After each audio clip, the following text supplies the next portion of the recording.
Hello everyone. स्वागत है आप सभी का आज के सेशन में। आज के सेशन में हम बात करेंगे ओम्स लॉ के बारे में। ठीक है, ओम्स लॉ क्या है, क्या कहता है। देखिए, किताबी भाषा के अकॉर्डिंग अगर मैं बताऊं तो ओम्स लॉ जो है, ओम्स लॉ एक्चुअली रिलेशनशिप है किस किस के बीच में, पोटेंशियल और करंट के बीच में। ठीक, it is a mathematical relation between current and voltage. ठीक है, तो कहता क्या है, this law was given by George Simon Ohm. कब दिया था? 1827 में दिया था। इनका जन्म 1807 में हुआ था और 1800 की 1917 में शायद इनका देहांत हुआ था। ठीक है, चलिए वो तो हम बाद में बात करेंगे, छोड़ो उसके बारे में। हमें क्या करना है, हम उसका देखना है कि इसका क्या है। कहता है, this law states that potential difference and current are directly proportional to each other. That is directly proportional to, right, कि जो भी कंडक्टर के अंदर से करंट फ्लो करेगा, जैसा कि हम कह रहे हैं कि मान के चलो सर कि सॉरी, जैसे कि मैं कंडक्टर कंसीडर करता हूँ। सपोज दैट मैंने एक कंडक्टर लिया और इस कंडक्टर को मैं एक पोटेंशियल से कनेक्ट करता हूँ। लेट अस कंसीडर, मैं एक पोटेंशियल यहाँ पे कंसीडर कर रहा हूँ। ठीक, एक पोटेंशियल लगा रहा हूँ तो इसमें से कुछ ना कुछ करंट फ्लो होगा। सपोज दैट मेरे पास अभी 4 वोल्ट का पोटेंशियल लगा रहा हूँ, तो इसमें से कितना करंट फ्लो हो रहा है? 2 एम्पियर का करंट फ्लो हो रहा है।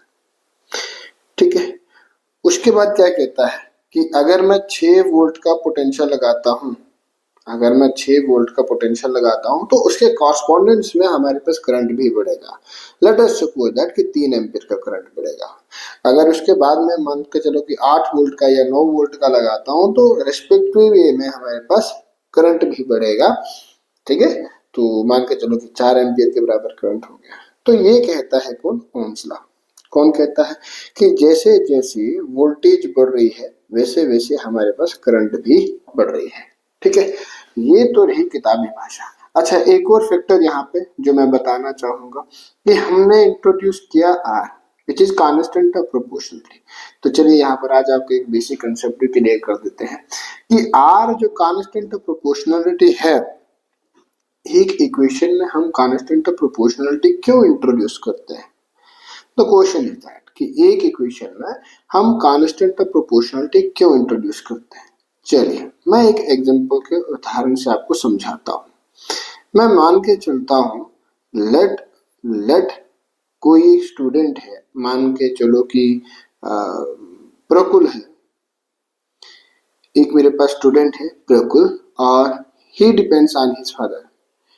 ही डिपेंड्स ऑन हिज फादर, वो अपने पापा जी के ऊपर डिपेंड कर रहा है। तो सीधा सीधा मैं कहूंगा Prakul is directly proportional to his father. अब अगर मैं एक एग्जांपल से इसको समझाऊं कि लेट अस कंसीडर कि प्रकुल के फादर साहब की जो इनकम है वो है 80,000 रुपीज। ठीक है, तो मुझे ये पता है कि प्रकुल अपने पापा के ऊपर निर्भर कर रहा है, लेकिन कितना कर रहा है वो पता है नहीं। ये क्वेश्चन तो कहती है कि सर प्रकुल प्रकुल सीधा सीधा किसके ऊपर डिपेंड कर रहा है? Prakul depends upon his father, but how much?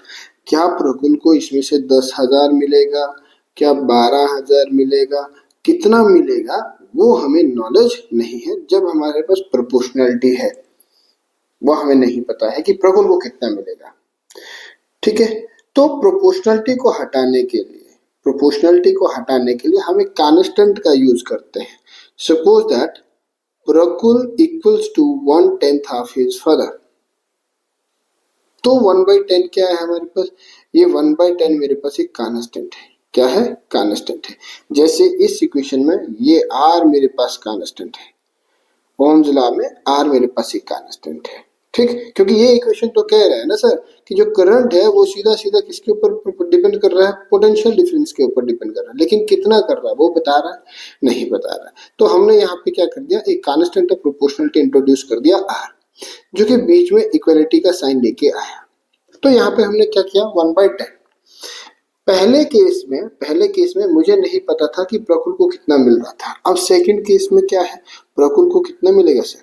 प्रकुल को मिलेगा 1/10 of his father's income, that is 80,000। So Praful will get 8000। क्या एग्जैक्ट फिगर आई? यस, एग्जैक्ट फिगर आई। प्रफुल्ल को कितना मिल रहा है? 8000। अब ये फंक्शन इसी हिसाब से चलता रहेगा। मान के चलो कि प्रफुल्ल के पापा को 90,000 पे है, तो प्रफुल्ल को कितना मिलेगा? 1/10 के हिसाब से, तो प्रफुल्ल को 9,000 मिलेगा, है ना। तो इसलिए हम एक कांस्टेंट ऑफ प्रोपोर्शनलिटी इंट्रोड्यूस करते हैं। आई विश ये चीज थोड़ी सी बेसिक है। चलो हम अपने टॉपिक के ऊपर वापस आते हैं कि पोटेंशियल और करंट का क्या रिलेशन है, वो हम बात करते हैं, ठीक है। अच्छा, ओम्स लॉ के तहत क्या था? V is directly proportional to I। कहने का भी अभिप्राय ये है कि as long as the potential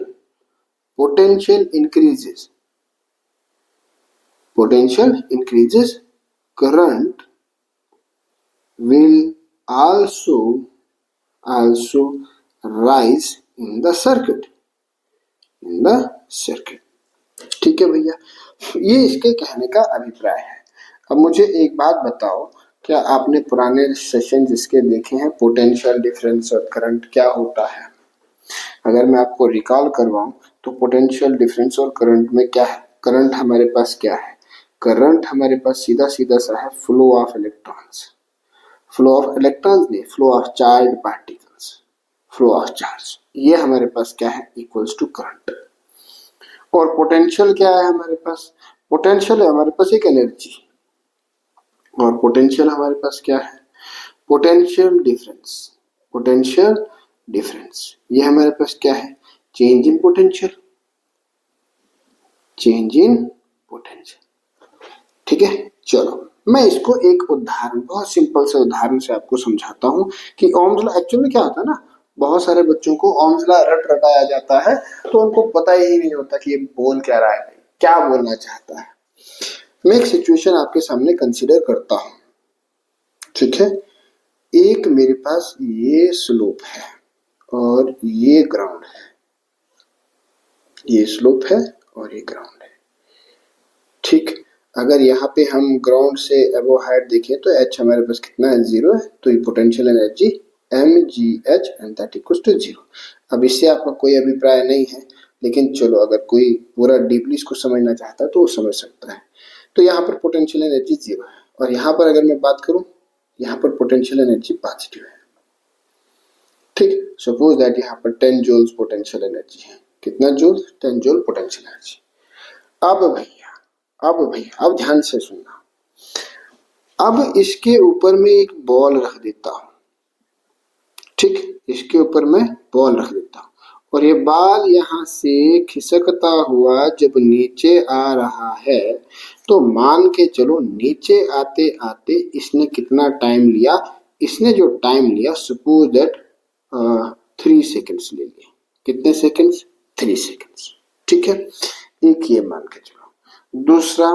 दूसरा मैं फिर से इसी स्लोप को ले रहा हूं, यही स्लोप, लेकिन अब स्लोप थोड़ा सा बढ़ा देते हैं, ठीक। स्लोप ये वही लो पॉइंट पे u इक्वल्स टू 0, और यहाँ पे u जो हमारे पास है potential energy that is equals to positive, and suppose that वो हमारे पास 15 जूल के बराबर है। अब मैं इस स्लोप पर एक बॉल ले रहा हूं, अब स्लोप ज्यादा है, ध्यान से, स्लोप ज्यादा है, तो ये कितना टाइम लेगा नीचे आने में? ये जो बॉल मैंने इस स्लोप पर रखा है, ये कितना टाइम लेगा नीचे आने में? उसके बाद एक बार फिर से मैं यही डायग्राम ड्रा करता हूं, ठीक है। एक बार फिर से, ये हमारे पास कुछ इतना ज्यादा स्लोप है, ठीक। और इस स्लोप पर भी मैं क्या कर रहा हूं? वही बॉल ले रहा हूं। अब यहाँ पर फिर से u पॉजिटिव है, पोटेंशियल एनर्जी पॉजिटिव है। जैसे जैसे हाइट बढ़ता है वैसे वैसे आपने ये 9th में पढ़ा होगा, है ना। एंड सपोज दैट यहाँ पर 30 जूल्स का है, और यहाँ पर भी मैं वही बॉल ले रहा हूँ, यहाँ पर भी सेम बॉल, सिर्फ क्या कर रहा हूँ? स्लोप बढ़ा रहा हूँ, ठीक है। तो ये कितना टाइम लेगा मुझे नीचे आने में? क्वेश्चन आपसे है। 2 सेकंड वीडियो पॉज कर लो और खुद से पूछो कि भाई ये कितना टाइम लेगा नीचे आने में, ठीक है। तो बिल्कुल सीधी सी बात है, जैसे जैसे स्लोप बढ़ेगा, जैसे जैसे स्लोप बढ़ेगा वैसे वैसे हमारे पास क्या होगा, बाल के नीचे आने की रफ्तार ज्यादा होगी और वो टाइम कम लेगा। तो इसमें हो सकता है वो 2 सेकंड्स ले ले और इसमें हो सकता है वो टाइम 1 सेकंड ले ले। ठीक है, 1 सेकंड ले ले। अब मैं बात करूं, अगर यहाँ पे पोटेंशियल की बात करूं तो पोटेंशियल डिफरेंस यहाँ पे कितना है, देखो u फाइनल ये है और u इनिशियल ये है। ठीक है, तो इसमें डेल्टा v जो पोटेंशियल डिफरेंस है वो कितना है, 10 माइनस 0 इक्वल्स टू 10 जूल्स के बराबर या 10 वोल्ट के बराबर, जूल्स रखते हैं अभी। ठीक है, पोटेंशियल एनर्जी के बारे में बात करते हैं, या चार्ज अगर हम कंसिडर करते हैं तो वो बाद में, जूल्स के। ठीक, change in energy, change in energy delta P. यहाँ पर डेल्टा पी मेरे पास कितना है, यहाँ पर डेल्टा पी मेरे पास है 15 minus 0 that is equal to 15 joule, और यहाँ पर डेल्टा पी मेरे पास कितना है, वो है sir 30 minus 0 that is equal to 30 joule. अब मैं इस पार्टिकल को कंसीडर करता हूं, सपोज दैट इसको कंसीडर करता हूं 1 कूलम। इस 1 कूलम चार्ज को यहां से नीचे आने में कितना टाइम लगा, 3 second. Same charge 1 coulomb charge नीचे आने में कितना टाइम लगा, 2 second. Same charge 1 coulomb charge नीचे आने में कितना टाइम लगा, 1 सेकेंड। कितना टाइम लगा, 1 सेकेंड। मुझे आप खुद बताओ कि किस केस में फ्लो सबसे हाई होगा, केस नंबर 1, केस नंबर 2 या case number 3। Answer me in the comment section, किस में फ्लो हाई होगा। फ्लो मतलब बहाव, नीचे आने की रफ्तार। नीचे आने की रफ्तार किस में ज्यादा होगी, जिसमें वो सबसे कम टाइम ले रहा है। ठीक है, तो मतलब यहां पर फ्लो ज्यादा है, यहां पर फ्लो ज्यादा है। Flow flow FLO flow in case number 3 is high, is high. इसमें फ्लो जो होगा, flow of charge particle, charge particle या ऑब्जेक्ट। अभी चार्ज पार्टिकल नहीं लिखते हैं, अभी हम सिर्फ ऑब्जेक्ट लिखते हैं, चार्ज पार्टिकल नहीं लिखते, ऑब्जेक्ट लिखते हैं। ऑब्जेक्ट, ऑब्जेक्ट इसमें क्या रहेगा, लो रहेगा, मतलब बहुत धीरे धीरे से नीचे आएगा। फ्लो, अगर ये मैं चार्ज कंसीडर कर रहा हूं और ये पोटेंशियल को मैं एनर्जी कंसीडर नहीं करता, पोटेंशियल डिफरेंस करता हूं। क्या कंसीडर करता हूं, पोटेंशियल डिफरेंस। तो ध्यान से देखो भैया, जहां पर पोटेंशियल डिफरेंस ज्यादा है वहां पर फ्लो भी हमारे पास क्या होगा, ज्यादा होगा। इस केस में पोटेंशियल डिफरेंस कितना है, 30 का, और इस केस में फ्लो भी क्या होगा, हाई होगा। इस केस में पोटेंशियल डिफरेंस कितना है, 10 का, और इस केस में फ्लो भी हमारे पास क्या होगा, लो होगा। और फ्लो ऑफ चार्ज को तो हम क्या कहते हैं, करंट कहते हैं। ठीक है, तो यहां से हमारे पास एक निष्कर्ष निकलता है, greater the flow, sorry greater the potential difference, greater the potential difference, greater large amount of current, large amount of current will flow। ठीक है, जितना ज्यादा पोटेंशियल डिफरेंस होगा उतना ज्यादा फ्लो बढ़ेगा, उतना ज्यादा बहाव बढ़ेगा।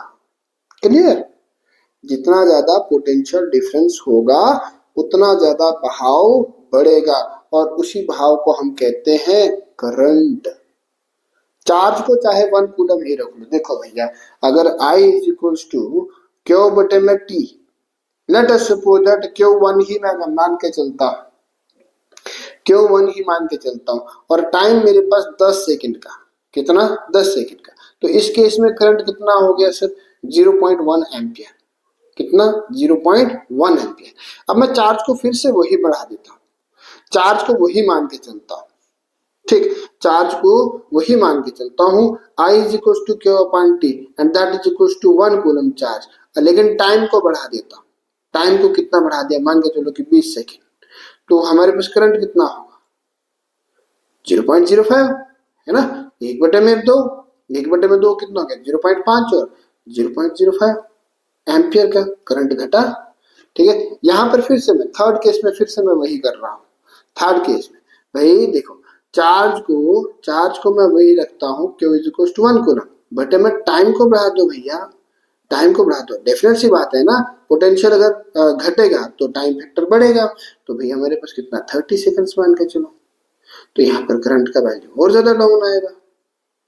ठीक है, तो बात पकड़ लेना मेरी, यही किसने कहा, ओम्स ने कहा कि जितना ज्यादा स्लोप होगा, स्लोप मतलब पोटेंशियल डिफरेंस से जितना ज्यादा होगा उतना ज्यादा अमाउंट ऑफ करंट बहेगा, सर्किट में उतना ही करंट बहेगा। यही कहा था किसने, जॉर्ज सीमन ने। किसने कहा था, जॉर्ज सीमन ने कि sir V directly proportional to I, और आई क्या होता है, आई होता है सिर्फ फ्लो ऑफ चार्ज। क्या होता है, flow of charge. Remember this point, this term flow, flow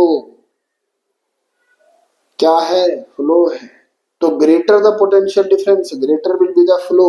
जितना ज्यादा पोटेंशियल डिफरेंस होगा उतना ज्यादा हमारे पास क्या होगा, फ्लो होगा, और जितना ज्यादा फ्लो होगा उतना हमारे पास क्या होगा, करंट थ्रू द सर्किट होगा, करंट थ्रू द सर्किट होगा। ये कहता है कौन, जॉर्ज सीमन ओम। क्या कहता है, निष्कर्ष क्या निकला है इसका, greater greater the potential difference, greater the potential difference, greater will be the flow, greater will be the flow of charged particle। और जितना ज्यादा फ्लो होगा, and greater the flow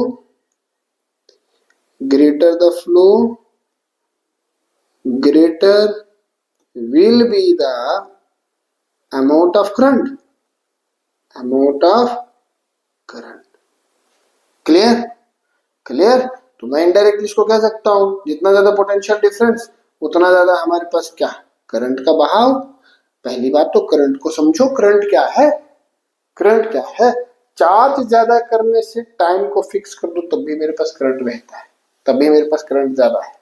लेकिन करंट समझो भैया क्या है ना, एक नदी है, मान के चलो कि ऐसा हमारे पास है, एक पहाड़ है, ये पहाड़ है, ठीक, और एक ये पहाड़ है, ये पहाड़।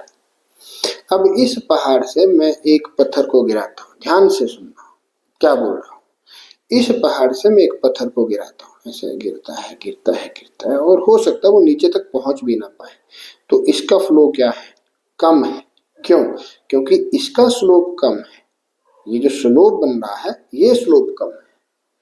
अब वही पत्थर अगर मैं यहां से गिराऊं तो इसका ये तो एकदम से नीचे आ जाएगा, क्योंकि देखने में ही पता चल रहा है कि स्लोप ज्यादा है, इसकी हाइट काफी है, इसकी हाइट कम थी, है ना, तो इसका पोटेंशियल डिफरेंस भी कम होगा, इसका पोटेंशियल डिफरेंस क्या होगा, ज्यादा होगा, क्योंकि हाइट ज्यादा है, परपेंडिकुलर। अगर मैं इसको राइट एंगल ट्रायंगल मानूं तो इसका परपेंडिकुलर ज्यादा है, तो इसका स्लोप भी ज्यादा होगा, तो पोटेंशियल डिफरेंस भी ज्यादा है।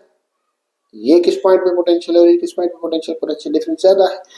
तो अगर पोटेंशियल डिफरेंस ज्यादा है तो ये पत्थर तो बहुत स्पीड में नीचे आएगा ना, स्पीड में, बात क्या है सर, स्पीड की है। ये बहुत कम स्पीड से नीचे आएगा और ये बहुत ज्यादा स्पीड से नीचे आएगा, और जितनी ज्यादा स्पीड होगी उतना फ्लो बढ़ेगा, और जितना फ्लो बढ़ेगा उतना करंट बढ़ेगा। खत्म कहानी, यही है। Greater the slope greater will be the potential difference and greater will be the amount of current flowing through the conductor. Bye खत्म। मुझे कमेंट करके बताओ कि आपको समझ में आया या नहीं। अगर समझ में आया हो वेल एंड गुड, नहीं आया हो तो मैं इसको दोबारा से लाइव सेशन में चलेंगे और लाइव सेशन में इसको करेंगे। ठीक है भैया, इसी के साथ मैं लेता हूँ यहाँ पे इजाजत आपसे। This is Paramveer Chanakya signing off. Next session में हम बात करते हैं रेजिस्टेंस क्या है और on which factor resistance depends, on which factors resistance जो है वो डिपेंड करता है, रेजिस्टेंस जो है वो डिपेंड करता है। ठीक है भैया, मिलते हैं बहुत जल्द नेक्स्ट सेशन में, तब तक के लिए जय हिंद जय भारत।